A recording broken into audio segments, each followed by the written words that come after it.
ہم بالکل دین کے کنارے کنارے چل رہے ہوتے ہیں منافقین کی طرح. کیا ہم اپنے دنیاوی معاملات میں بھی کنارے کنارے چلتے ہیں یا فرنٹ سے لیڈ کر رہے ہوتے ہیں ہم اس سے بڑھ چڑھ کے؟ دین کی بات آ رہی ناری کھوتی مر جاتی ہے، یعنی گدھا مر جاتا. پرانے زمانے میں محاورہ بولا جاتا تھا نا، فلانے دی کھوتی مر جانا یا گدھا مر جانا. جب وہ کام کی باری ہے تو ساتھ ہی گدھا مر گیا.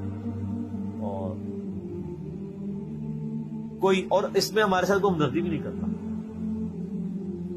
میں اکثر کہتا ہوں کہ آپ دن کے وقت اپنے موٹر بائک کی ہیڈ لائن آن کر کے نا 1 کلومیٹر بھی سفر نہیں کر سکتے. آپ کو راستے میں کئی بندے ایسے ایسے اشارہ کریں گے، لیکن آپ ایک مسجد میں 50 سال تک بغیر سنت کے طریقے کے نماز پڑھتے رہے، کوئی بھی آپ کو ایسے ایسے نہیں کرے گا، کیونکہ وہ آپ کے شر سے ڈرے گا. آپ بھی مجرم ہے اور وہ اس لیے مجرم ہے کہ اس کو چاہیے کہ وہ دیکھے. مجھے بتائیں، آپ کے سامنے ایک نابینا شخص ہے اور وہ ایک گڑھے میں گرنے والا ہے، تو آپ چیخ بھی مار دیں گے ایک بار،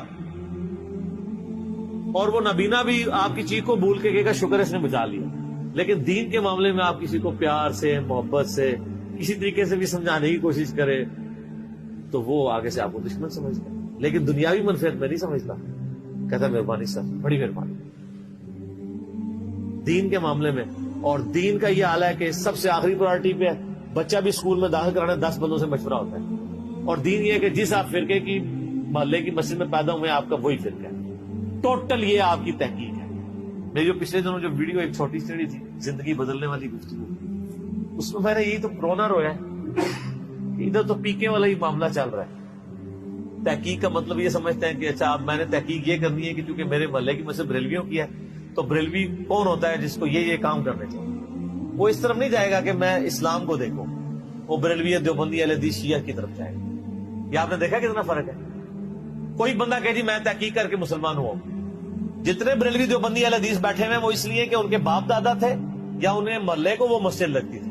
تو سر میرا ایک معصومانہ سا سوال ہے کہ اگر آپ کے محلے میں قادیانی کی مسجد عبادت گاہ لگتی ہوتی یا آپ کے ابا جی قادیانی ہوتے تو آپ ماشاءاللہ بہت تحقیق کر کے مسلمان ہو جاتے، قادیانی ہوتے. اور دوسری طرف حال یہ ہے کہ جاہل سے جاہل آدمی بھی میرا جیسا کپڑا خریدنے جائے نا، کپڑے کو ایسے کر کے ضرور دیکھتا ہے، لیکن دین کے کسی عمل کو ایسے کر کے نہیں کوئی دیکھتا کہ یار نماز، یعنی ہر ایک کو نہیں پتا کہ کوئی اس طرح نماز پڑھے کو میں چیک ہی کر لوں یا نماز کس طریقے پہ، اور کوئی اتنا لمبا کام بھی نہیں. ایک مسئلے کو چیک کریں گے زیادہ زیادہ 1 یا 2 دن لگ جائیں گے، چلو 1 ہفتہ لگ جائے گا. سیریس نہیں. اللہ کوشش کریں تو انشاءاللہ اللہ تعالیٰ حق تک پہنچائے گا.